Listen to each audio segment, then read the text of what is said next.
Hello, folks. Welcome to Holding On with Holder, where I talk to interesting people about interesting topics. My name is Steve Holder, and I am your host. My guest this evening is Chastity Unique Smith, also known as Black High Priestess, who's back with me for the third time.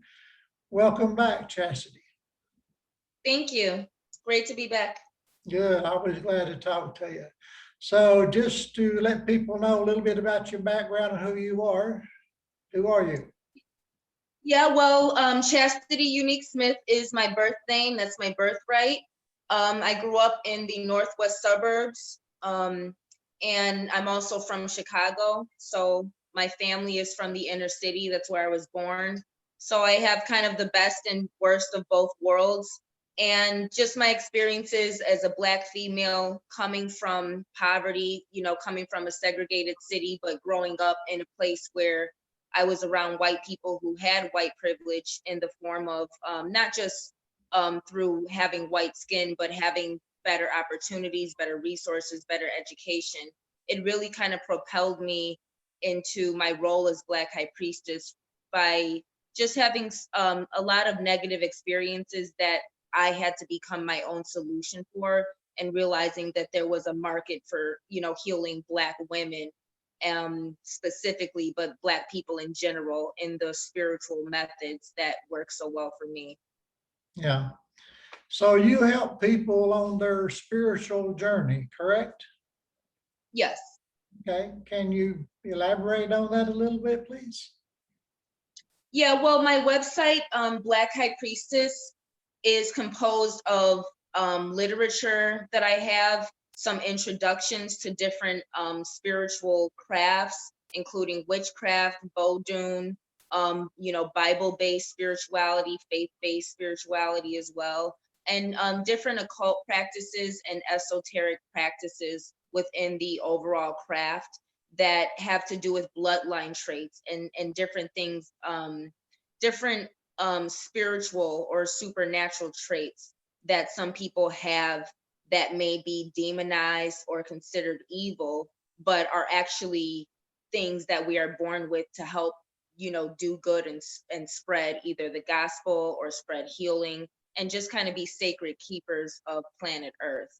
So, a lot of it is, just basically through oracle consultations. I've moved from, doing tarot readings, doing Vodun readings, and to, just straight oracle consultations where a person can ask me any question specifically pertaining to spirituality, and I'll be able to give them some guidance, based on, my expertise and my repertoire within the craft and the occult. Yeah.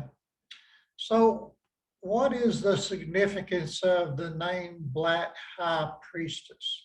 And I can't help but notice you don't say a Black High Priestess or the Black High Priestess. It's just Black High Priestess. Well, what does that mean to you? Oh, well, that's an excellent observation. The reason I opted out of putting, a specific title, so to speak, those pronouns to it, and just strictly sticking with Black High Priestess, is because my name, Chastity Unique Smith, is already my birthright.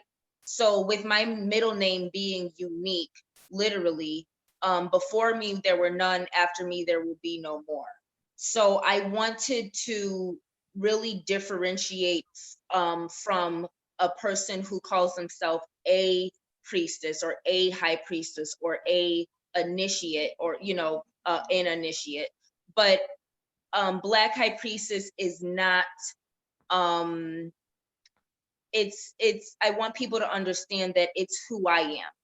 It is not something that a person can strive to be or get a degree in, or it's not a accessory that you can just put on, or even a trend, so to speak. It's something that belongs to Chastity Unique Smith. The Black High Priestess, I feel, is a bit egotistical and redundant, and would take away from my role in exercising humility and exercising the wisdom that generates humility.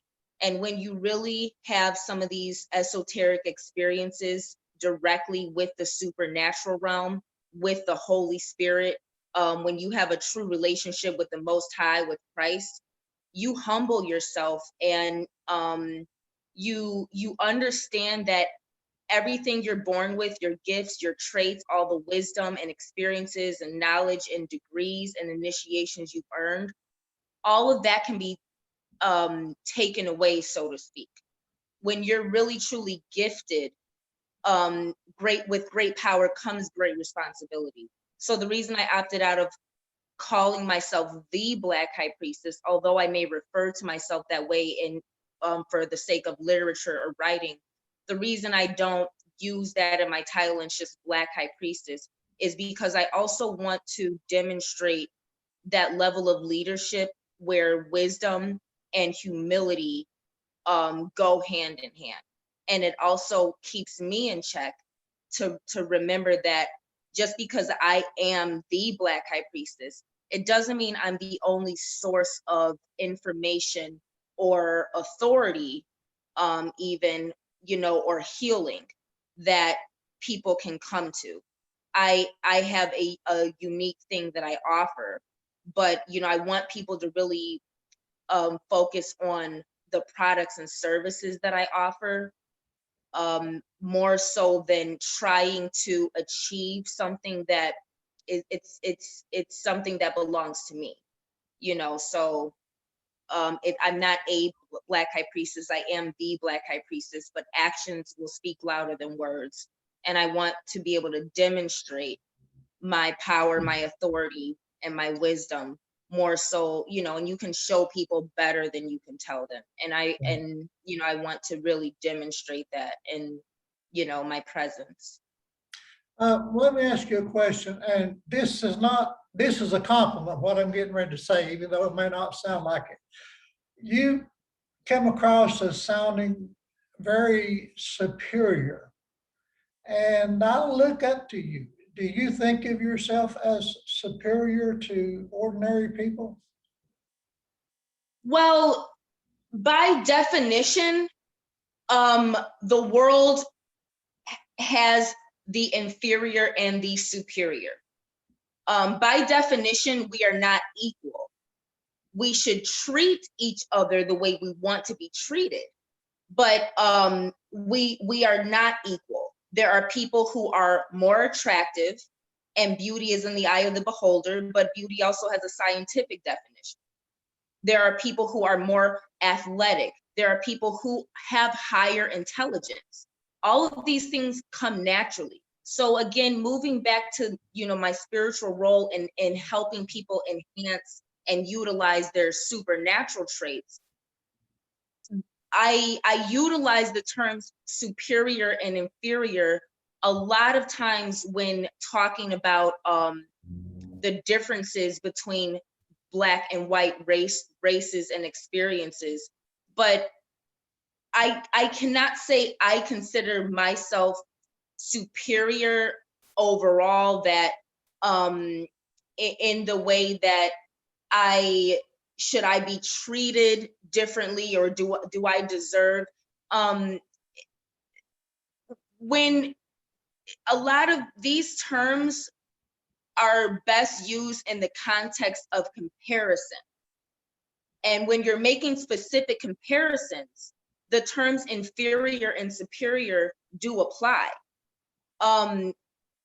But the way I carry myself and conduct myself, and my ability to speak with authority, it didn't come from me growing up thinking or being groomed to believe that I was superior. I grew up with enormous circumstances that constantly reminded me that I was beneath, or I was less than, or I was uglier than, or I was too dark, or too skinny, or too poor, or too Black. So when it comes to inferiority and superiority, the friction that I experienced as an unapologetically Black woman, being called ugly, just because of my skin, just because I was Black, just because I was different.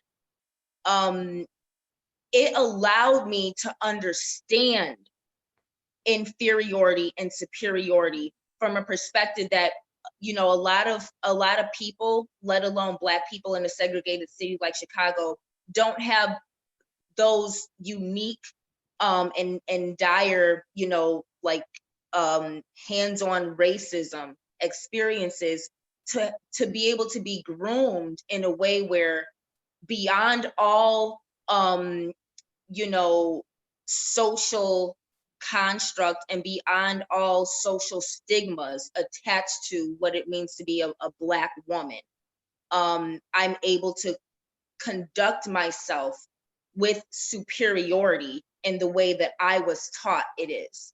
My mother had an extremely high standard for education, for class, for manners, for all those things. So outside of school, I had to achieve high standards that are often considered belonging to the high class or the superior, the ruling class, the elite.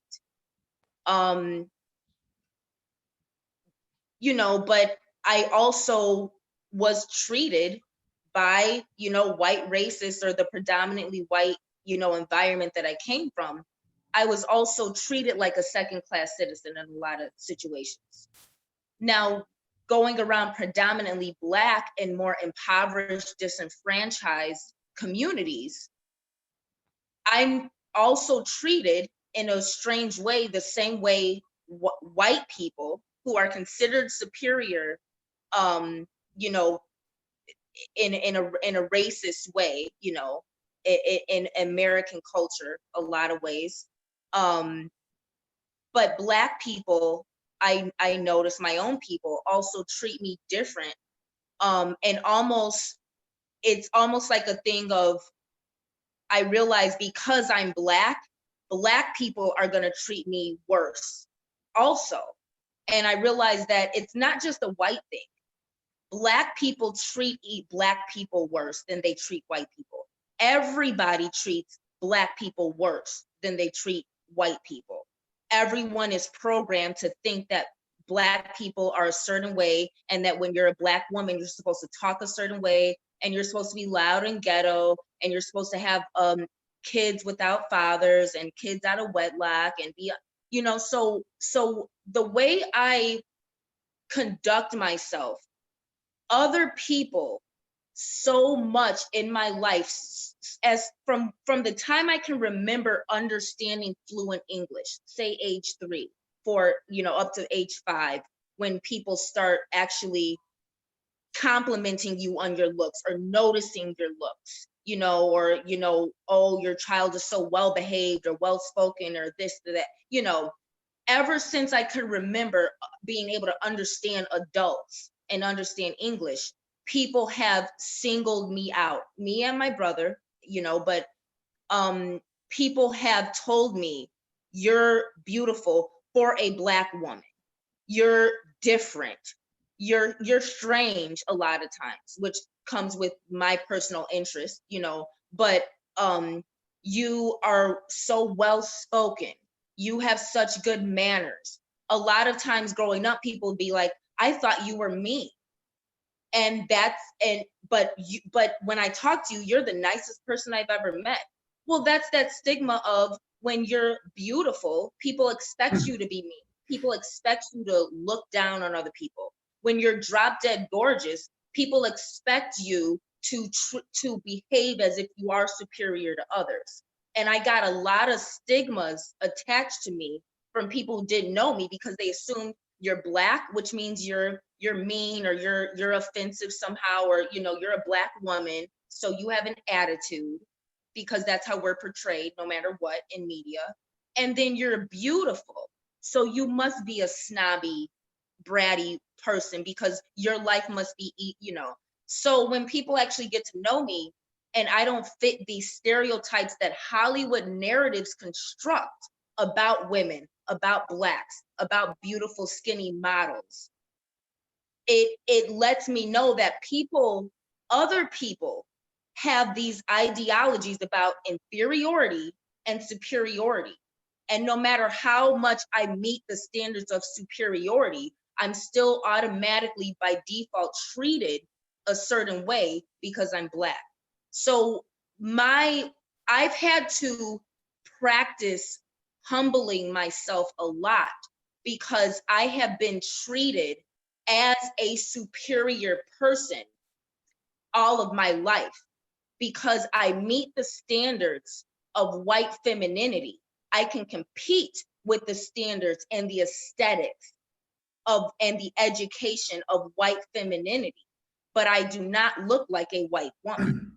So when your own people of other races compare you to a white girl because you're beautiful and because you're educated and because you're high class, you understand there's something wrong with the world, that the way I carry myself is something that is marginalized to white women. So I've had to practice not believing in the way other people treat me. I've had to practice not idolizing myself the way other people idolize me. And so because I fear Jah, and because I want to please Christ, and because I understand the metaphysical laws, what goes around comes around, the Wiccan laws, we have Wiccan laws, by the Wiccan laws, the Wiccan read that I could recite. But because there's metaphysical laws that I take deep responsibility for as Black High Priestess, it's my duty to understand, just because other people treat me like a celebrity, which people do. I go into places and people assume that I'm a celebrity. They assume I'm not even from America, because it's so abnormal to carry yourself and have the level of education and wisdom or beauty that I have and be Black in America, that a lot of times people don't even, especially if I talk with a Spanish accent or a French accent or something. So I admittedly, because I get treated as if I'm somehow superior or different, or treated as if I think I am because I meet standards that other Black people are not held to and don't bother meeting. I have to remember to give back and remember that anything can happen. You can become handicapped. You can lose your beauty. Accidents can happen. Anything can happen where your gifts and your traits and the things that make you powerful or give you influence can be taken away. And what else is there? And my parents were I was fortunate to have parents that were very big on don't be like other Black people and put all your eggs in being entertainment for white people. Get an education, know how to maneuver in the world, and have something to fall back on if your dreams and ambitions don't work out the way you want. So with wisdom and having wise parents and having a mother who was not as glamorous and things like that, I'm a little more into glamour and modeling and things, but having a mother who was very much into womanhood and into religion and into achieving standards of femininity that had nothing to do with your looks but had everything to do with your character. Because I had a mother like that, I understand that being treated like a celebrity doesn't make me better, and it doesn't mean that when I go to the bathroom that it smells any better or worse than the next person. And that's that reality, and that's what I bring as Black High Priestess, because so many women, Black women especially, they want the glamour, they want the beauty, they want to be accepted by white people, they want to be accepted and considered genuinely beautiful by Black men. not, you know, not the courtesy that Black men show Black women of I love Black women and you're beautiful, but actually have Black men really sexually be aroused by them and really lust after. You know, a lot of sisters, they only know what it's like to be loved by Black men because they have a big behind or big breast or have a West African shape, you know, or because they look half white. But when sisters look at me and they're like, you're really sexy and you don't have fake hair, you don't have light skin, and you definitely don't have a big ass. You know, excuse my French, but I'm skinny. I'm skinny to the point where I've had trouble attracting men of my own race because the average Black man prefers a body shape bigger than mine. And it's not to stigmatize Black men's preferences, but when sisters look at me, they're looking at the glamour part and they're not really understanding. You can go get faux locks, they call it. You can get fake locks, with a lot of sisters do. You can throw on some makeup or you can try and dress like me, you know, or things like that. But the energy I'm emanating, my sexiness, it doesn't come from how I look. It comes from my womanhood and my actually knowing my worth. And so, you know, I use my beauty as a way to attract specifically Black people to spirituality that will give them freedom, the same freedom that I have to be myself without trying to meet any standards, you know, the same freedom to express my allegiance to my spiritual practices, without concern for how it affects my material life. There's freedoms that I express that people don't understand. The way I walk, the way I talk, it comes with there's a whole character to that you have to have overcome some things that I've overcome.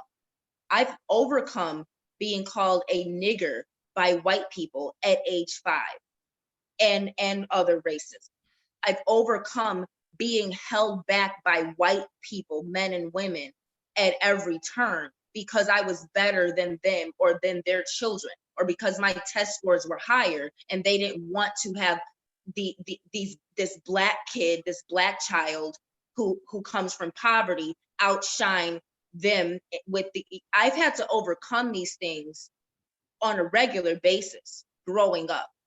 So to conduct yourself with the superiority that I do in comparison to most Americans, most Black people from Chicago, most females, and, you know, again, superiority and inferiority, that's in comparison, because you can take some other women and by definition, they would be superior to me. They have more money, they have more resources, they have other things that, if we're talking about actual royalty, some of the sophistication I exude, by definition, I don't have land, I don't have royal subjects, I don't have authority in certain things, but I have a lot of spiritual authority.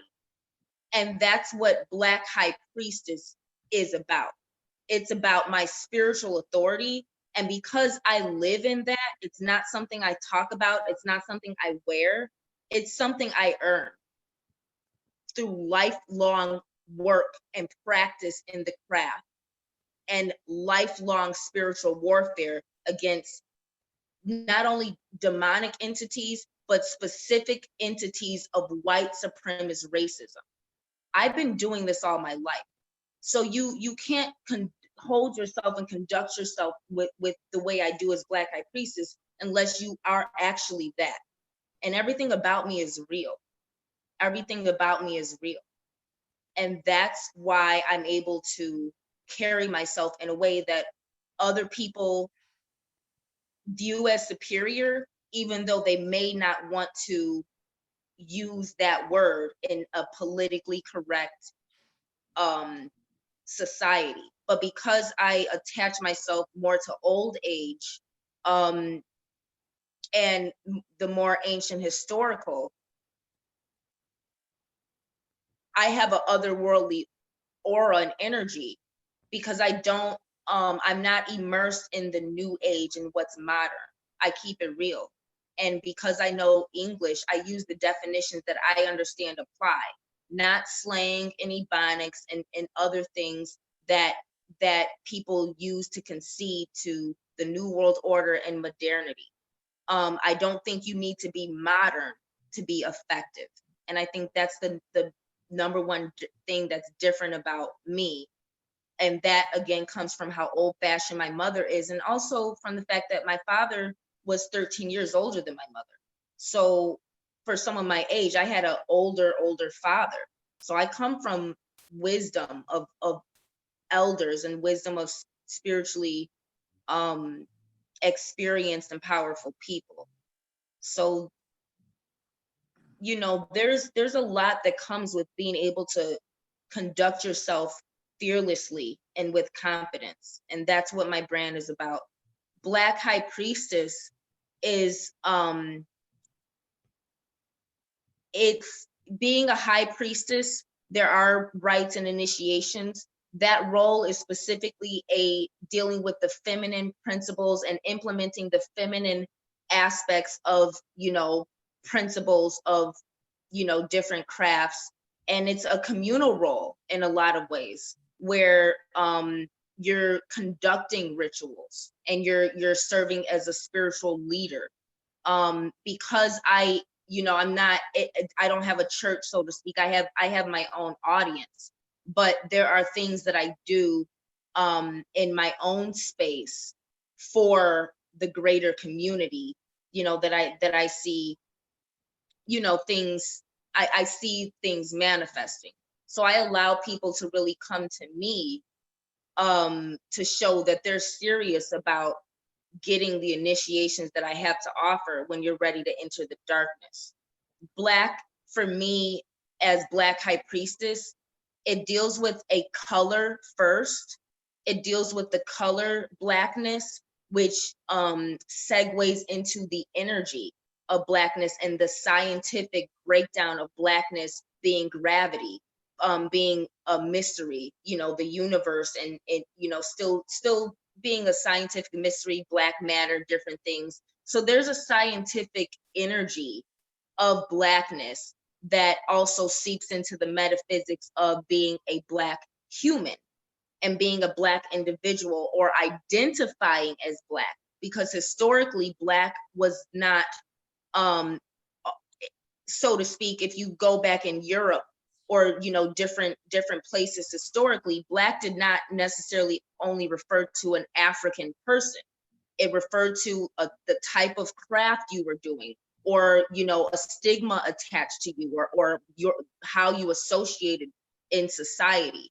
So Blackness is not race specific, but because I have passed a lot of initiations in overcoming white supremacy, I'm able to help other Black people do that and give themselves the freedom to express and to be and to carry themselves as a superior person, even in a world where you're always going to be treated as if you are inferior, even when you're not, a lot of times in comparison.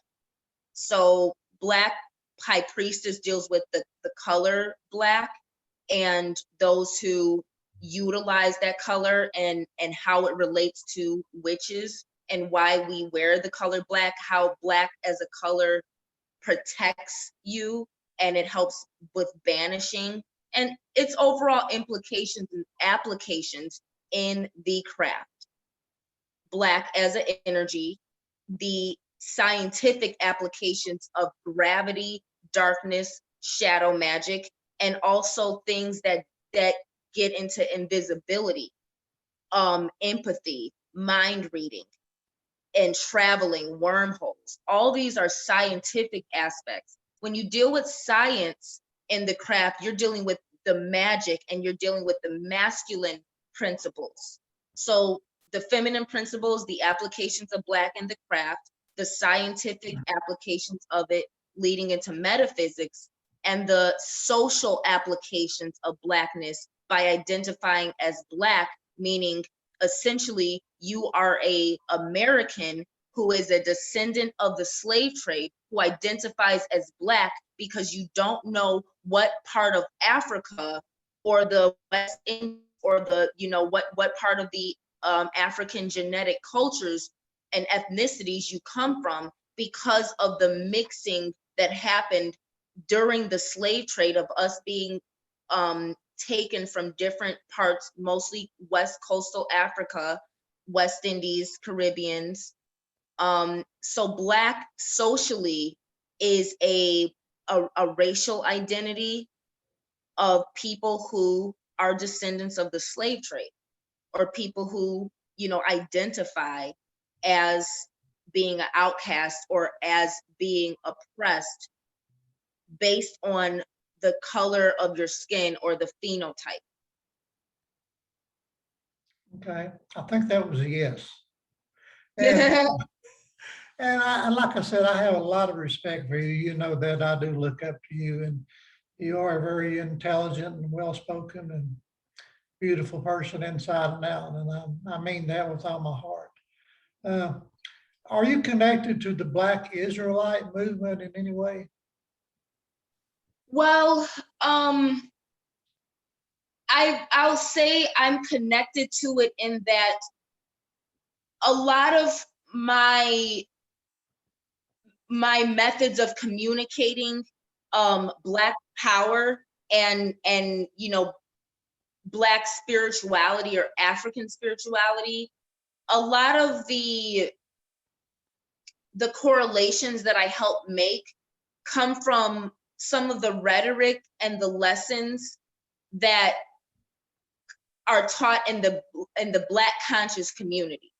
And so the Black Hebrew Israelites have a huge platform in the Black conscious community, where Black Americans, we have our own set of research, we have our own set of norms and understandings that debunk and negate a lot of white supremacist ideologies and a lot of white supremacist teachings that are actual misinformation about African history, African culture, and Black Americans' connection to Africa and our history. So in terms of the Black Hebrew Israelites, I have learned and I have studied and listened to a lot of Black Hebrew Israelite scholars, who have done a lot to either debunk a lot of what the Bible says, or to kind of recolor the Bible in a way that represents the African history that's actually in it. I'm not connected to them in that I have not been initiated or been given any authority, so to speak, as Black High Priestess among any Hebrew Israelite group, organization, anything like that.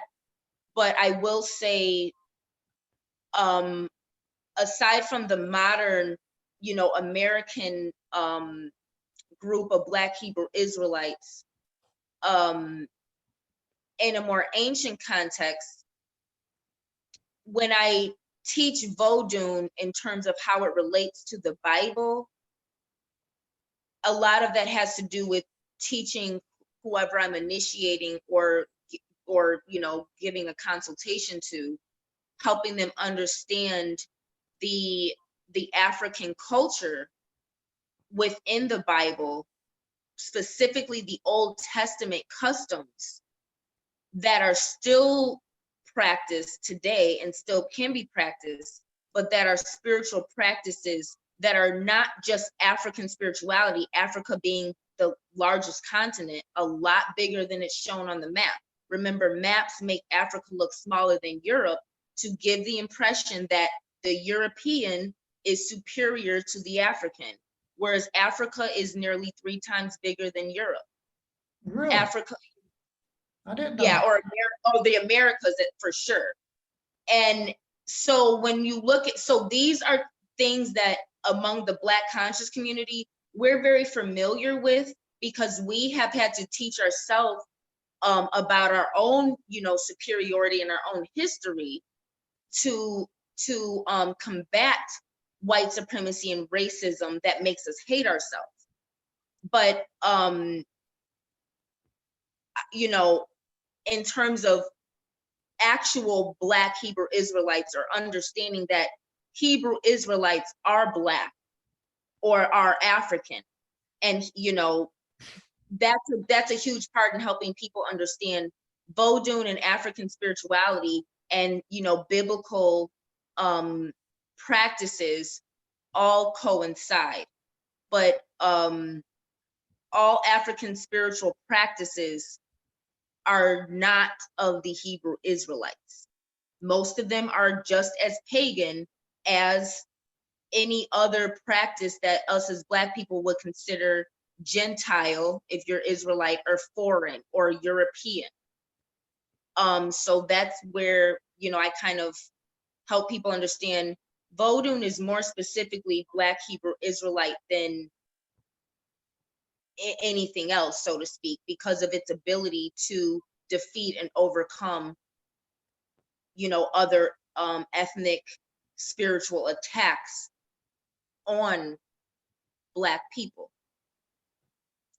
Now, that's very interesting. So we've kind of talked about this before. So you're saying that the Israelites of the Old Testament are pretty much the same as voodoo today, or at least there's a connection, correct?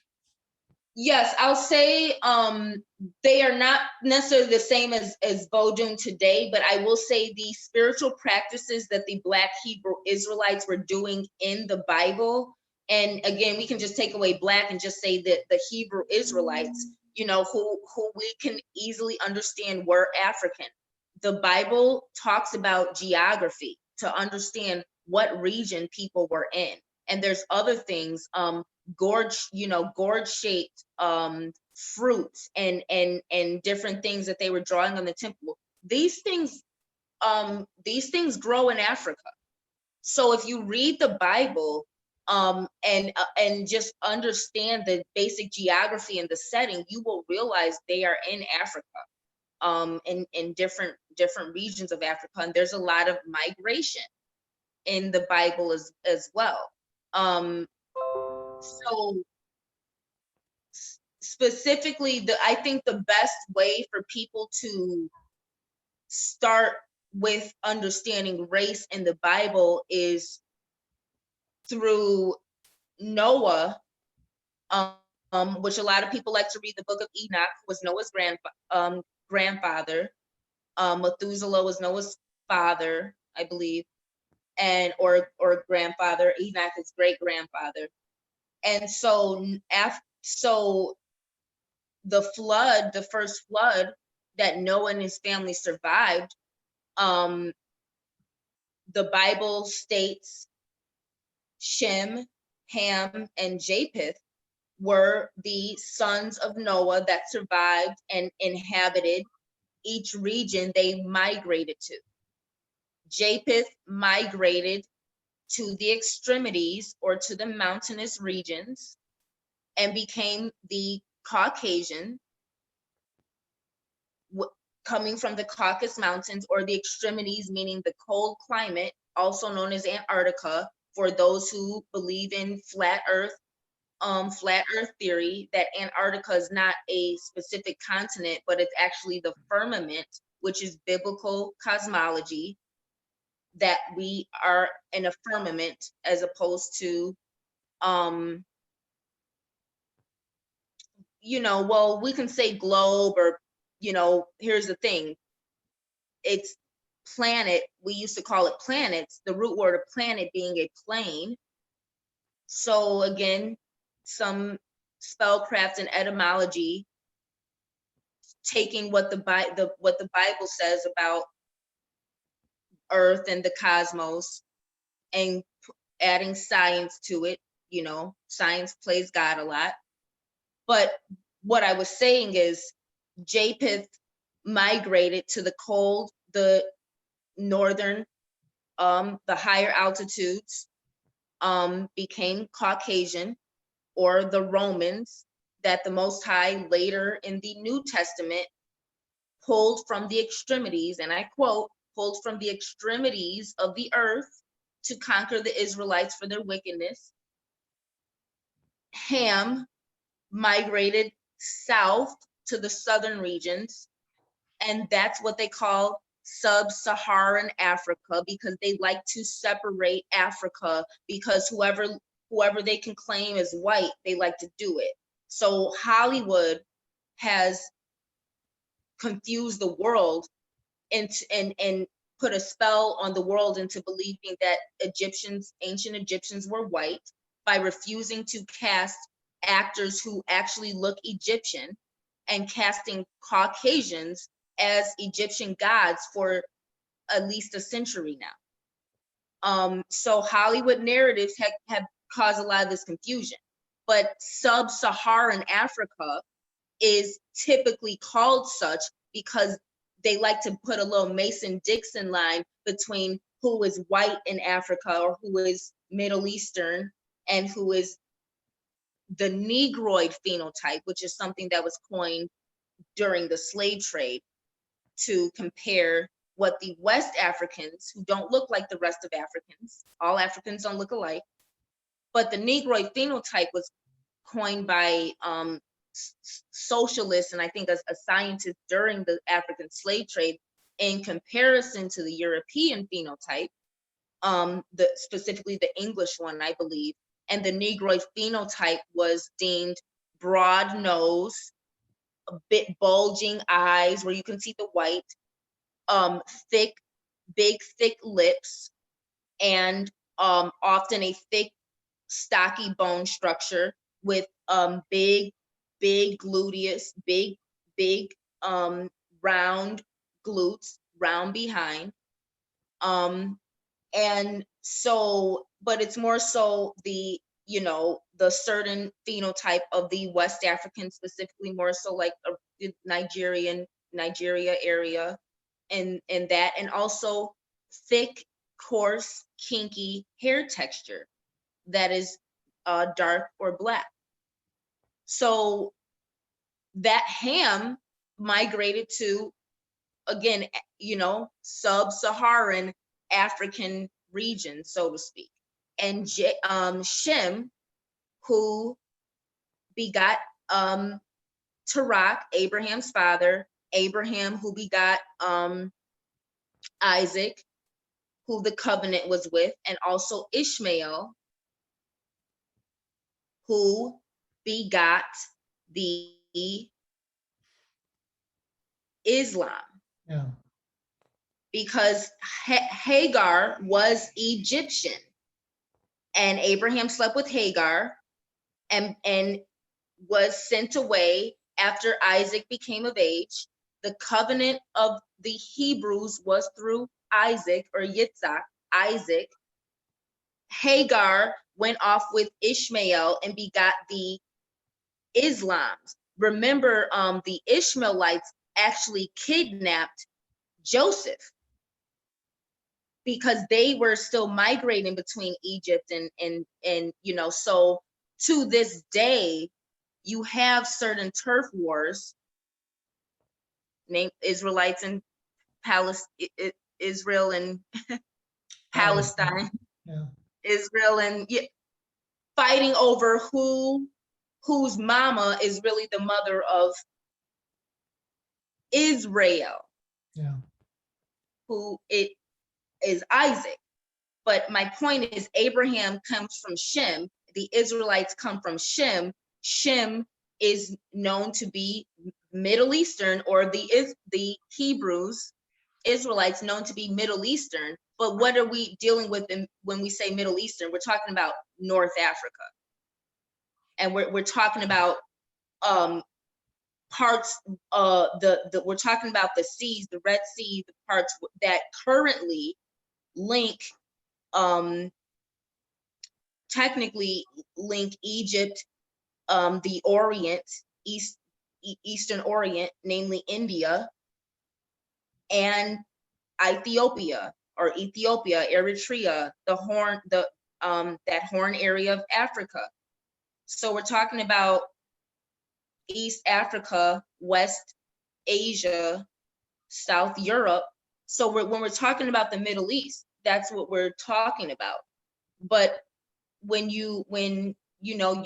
conquerors write history, they write out people who don't look like them, or people who, they conquered. So I think the best way to understand the nation of Israel in terms of race is to really understand that race, there is the human race, but there is ethnicities and phenotypes, and those things are regional. Those things come from the climate and the region and the terrain, and how much sunlight hits it, and these are things that develop. The thin nose of the European develops to breathe in the colder air. The bone structure and the way the African is shaped, those things are developed to deal with the terrain, to run long distances and on flat plains, or thicker nose structure to breathe in more humid air. There's a difference. Science doesn't talk about dominant and recessive genetics. So that's the thing of the term inferior and superior. Science uses these terms, science, not Africans. European science has already deemed the African, the original man and woman, has already deemed the African to have a denser bone structure, thicker hair follicle, that can conduct a higher electromagnetic energy, meaning Black people have a stronger aura, in layman's terms. Science has found our hair to contain diamond geometry. Science has talked about the melanin concentration, because science siphons melanin and makes melatonin pills. That recessive genetic people, meaning your genetics recede in comparison in the mixing process, meaning these genetics will recede. So that's why when it comes to superior and inferior, these are scientific terms that have proper place and definition in studies and things. But equality, no one's equal, but again, you treat people the way you want to be treated. There are those spiritual laws of understanding. Just because something's different does not make it better or worse. Being equal means everything's the same. We're not. People are taller, people are darker, people are dumber.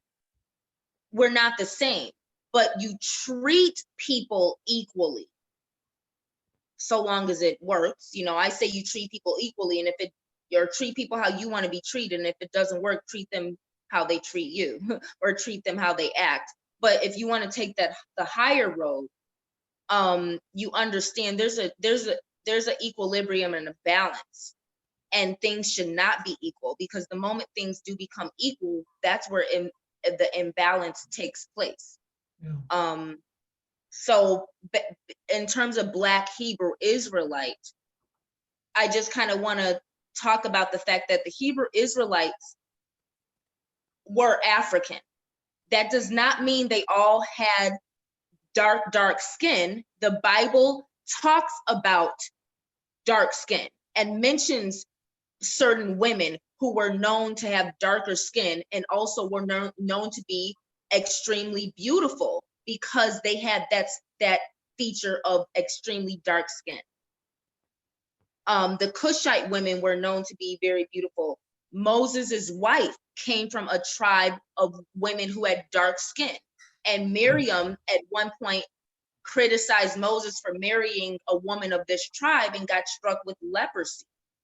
So it's important to understand, when you really are a Bible scholar, you're not going to let your own ego create a false doctrine, and you will fear adding or subtracting from what the Bible actually specifically says, because the Bible states you will curse yourself by adding or subtracting or establishing your own righteousness and doctrine. So Hebrew Israelites were of African descent, and Hebrew Israelites can now have any phenotype. There are the Ashkenazi Jews, or the Jewish etymology. Ish means like, half, semi. That's why it's called anti-Semitism, because traditionally those Jews who were from Europe were not always considered the same as the African Israelites who were from the Bible. So the Jewish term is directly related to the fact that they were not, so to speak, Hebrew, or what we refer to as Kemite, or from ancient Kemet, known as modern day Egypt. The Bible referred to it as Mizraim, that region. But that's to say that when you're talking about Black in modern times, taking away the Bible scholarship we just went over about, Africans look a certain way, but there's not one specific look. You can have thinner hair or lighter skin or darker skin. All Africans weren't considered to have extremely dark skin. And the Bible differentiates skin color. But when you're talking about in modern times, there's a reason it's called Jewish. There's a reason we differentiate between the Ashkenazi Jews, the Czars, those who derive from Russia or even Turkey area. Because there's that half and half, that Semite. Semite means not fully, it means semi, it means half and half. So you're half Hebrew. In modern times, that means you're half African and mostly European. So there is a lot of conquering in history that took place with the Hyksos and things, conquering Egypt and everything, that now allows people who have no connection to Africa genetically, therefore no connection to the Hebrew Israelites genetically, means they're Gentile. That's what the Bible called the Gentiles. The Europeans, the Romans, who had no genetic connection to Christ or Abraham. But because Christ died and did the Vodun ritual of blood sacrifice. Vodun is blood sacrifice.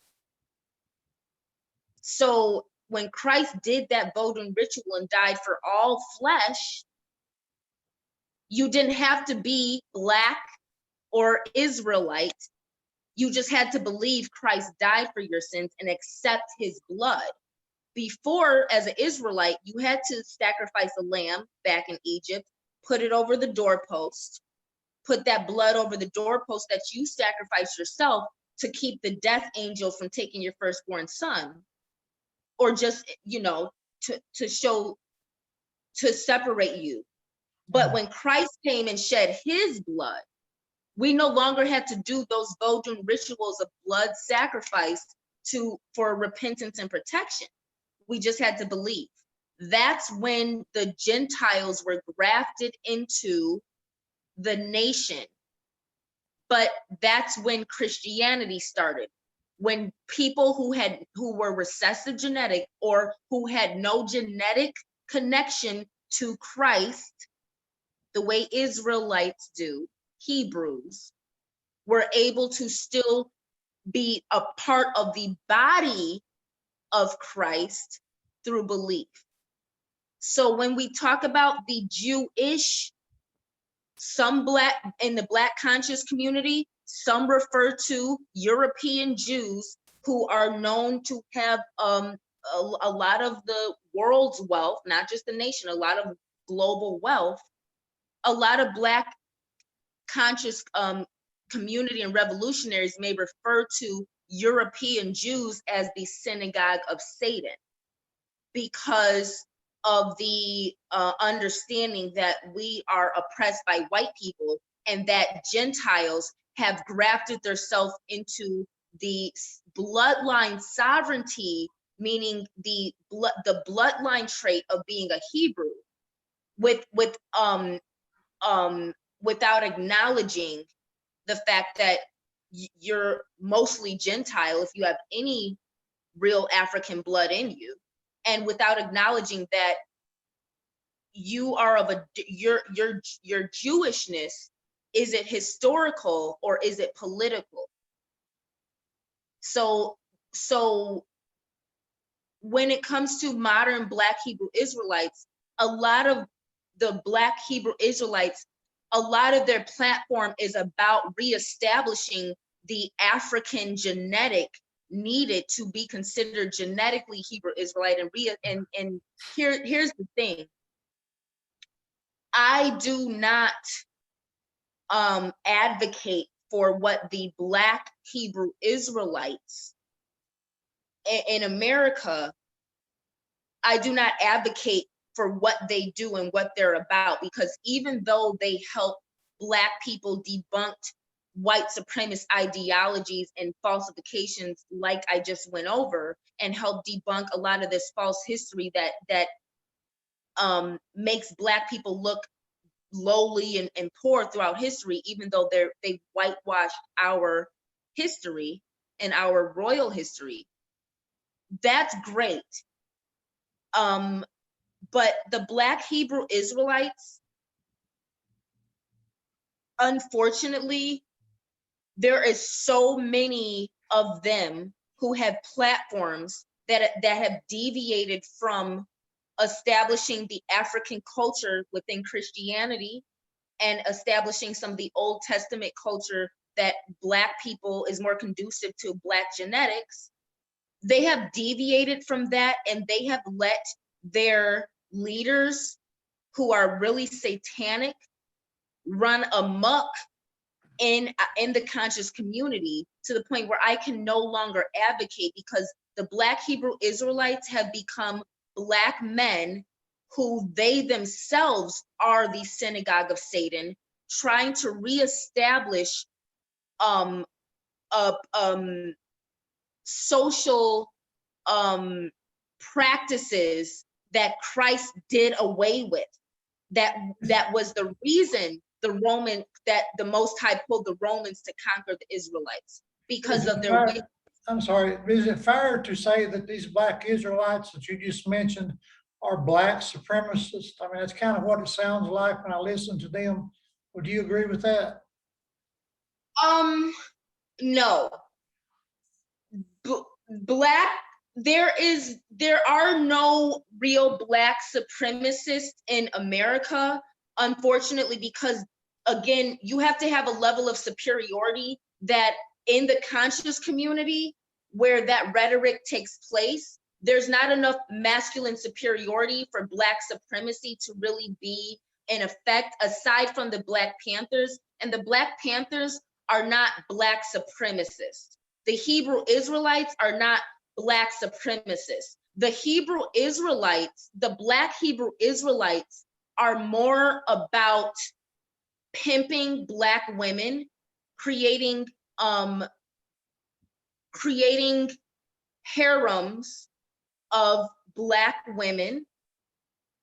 They are more about even borderline scamming, but more so just kind of creating commerce that is female labored but male dominated and owned.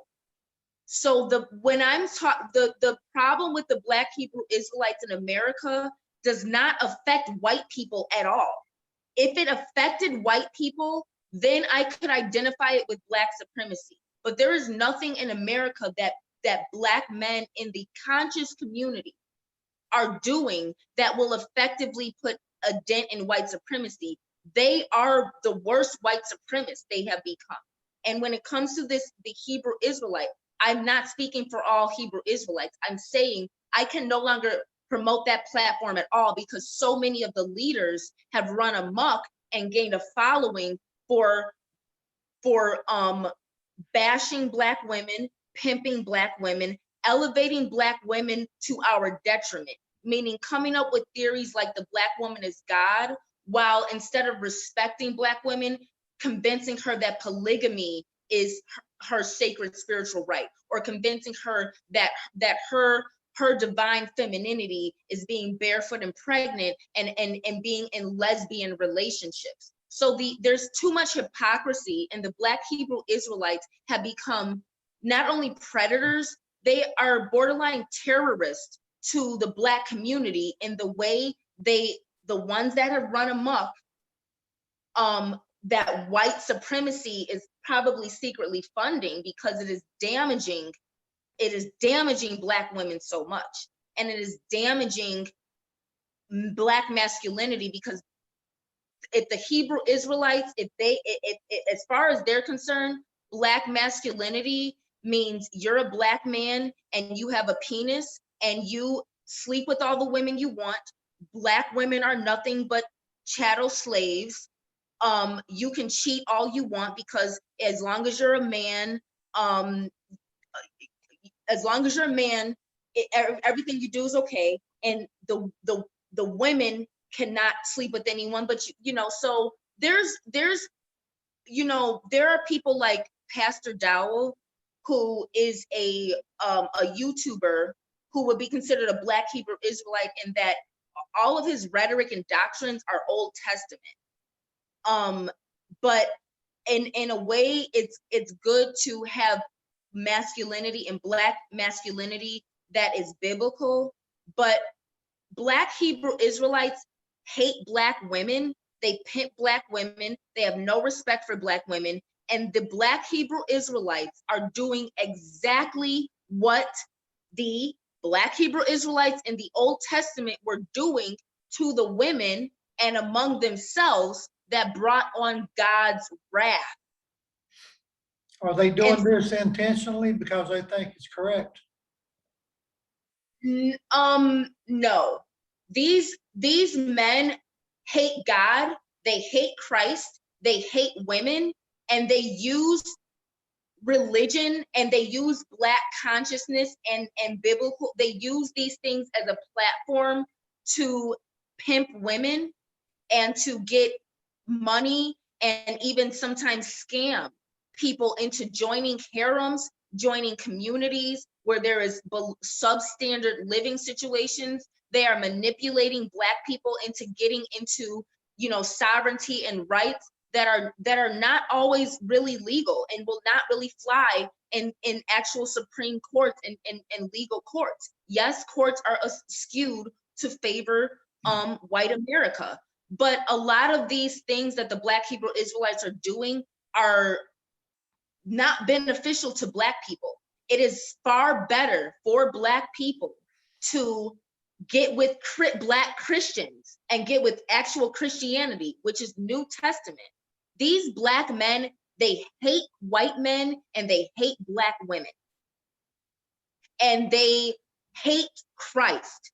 And Black Hebrew Israelites are more the synagogue of Satan in their antichrist spirit, that they are fulfilling the prophecies in the Bible of ushering in the antichrist spirit, than any rich Caucasian Jew that I've ever met. And I'm not saying that rich Caucasian Jewish people do not oppress Black people, but when you meet, ones that you meet a lot of times are not really about that.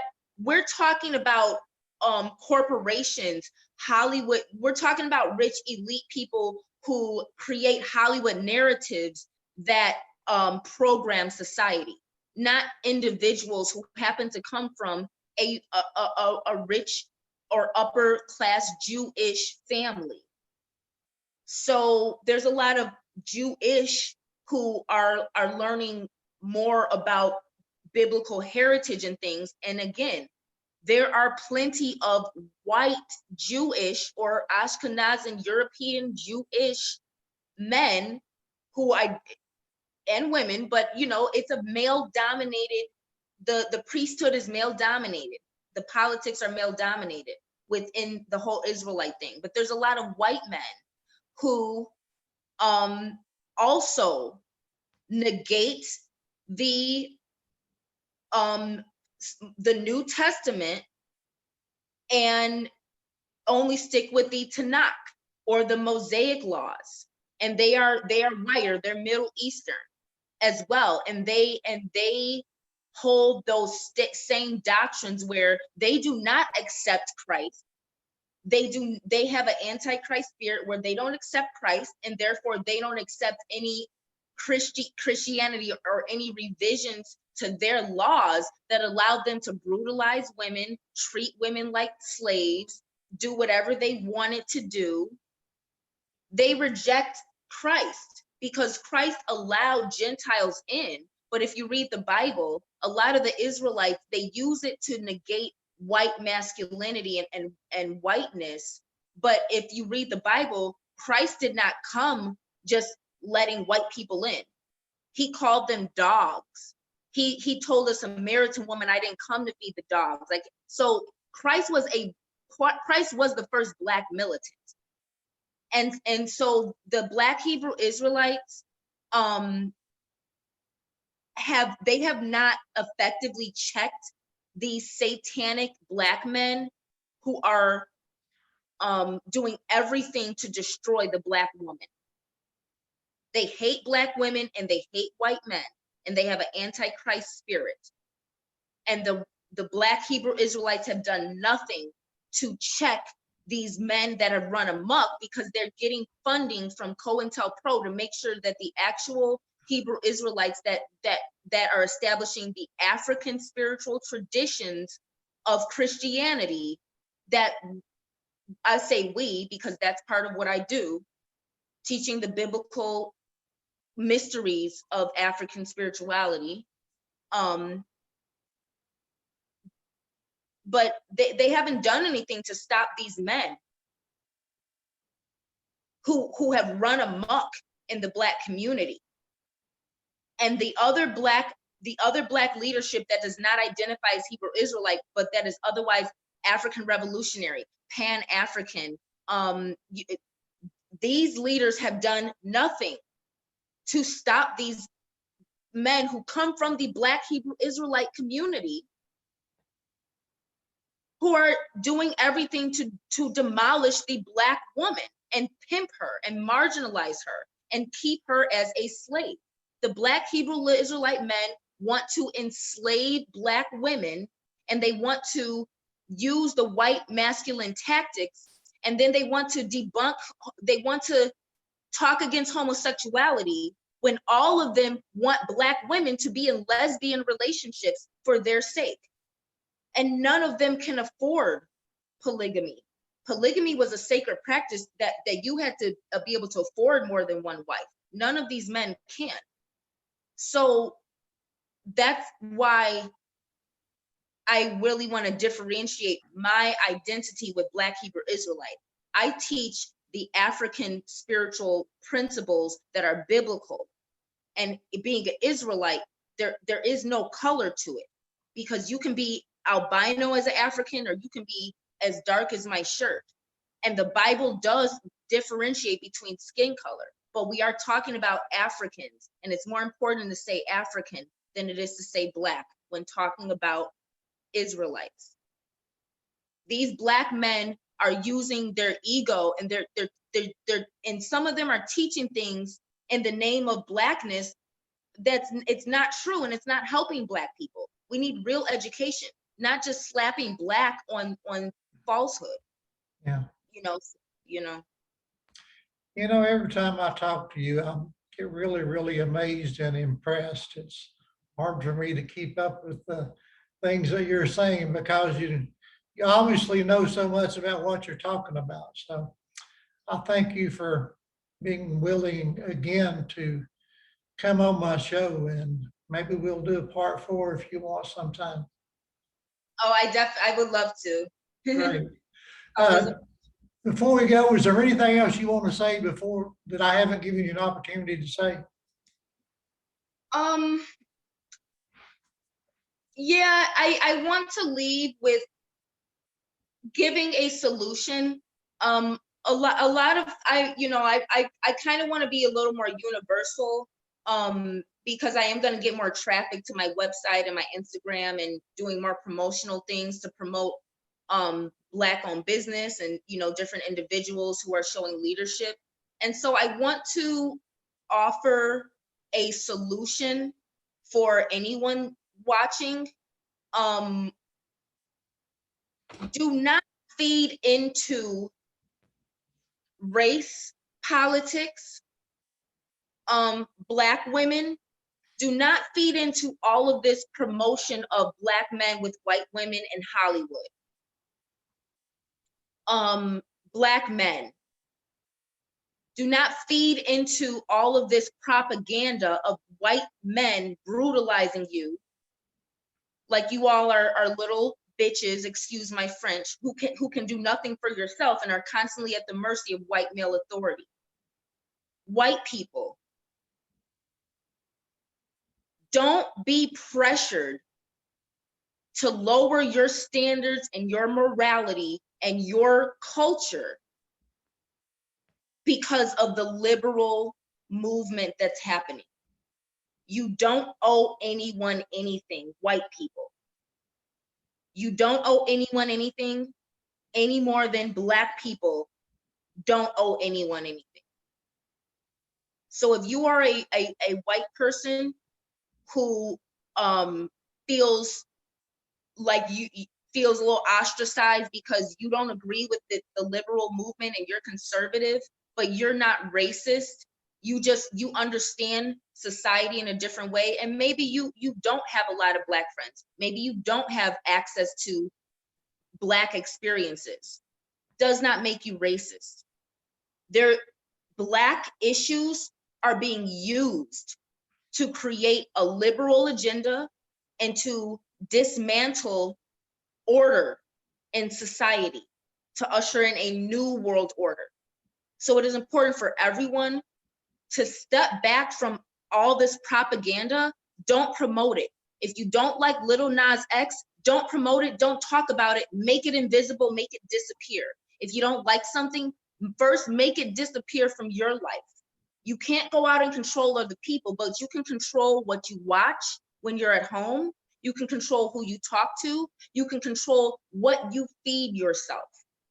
If you don't want to see swirling, stop watching Hollywood media. There's plenty of African media that you can find. There's no excuse. YouTube, all these other platforms to find media. You don't have to watch anything from Hollywood to see Black men brutalized and Black women erased and degraded. And white people, you don't have to agree with culture that is not yours. And Americans who are not just white, if you are American, you're not any less because you have American standards and you don't agree with the globalization things that are happening. It's nothing wrong with being proud of a nation that allows you the freedoms that everyone else is scrambling to get. But again, does not make you superior, but as a solution, stop sharing, stop feeding into it, stop promoting it, stop talking about it. Talk about beautiful Black women.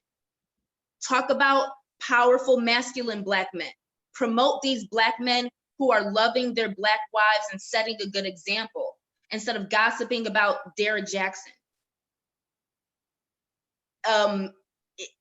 There's too many positive things that we can promote and put energy out there to be promoting this propaganda that happens few and far between. Police brutality, few and far between.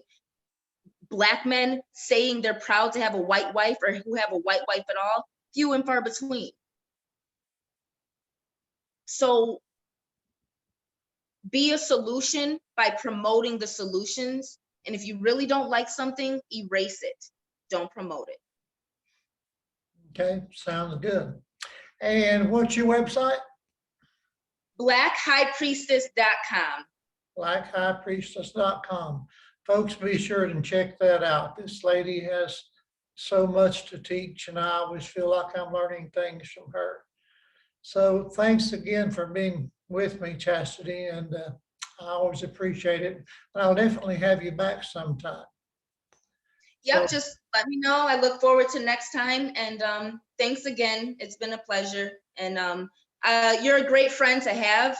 And I hope we can get some more traffic to your show too, because you're doing some great things with letting real people with real experiences express themselves. So I'm gonna pray for that as well.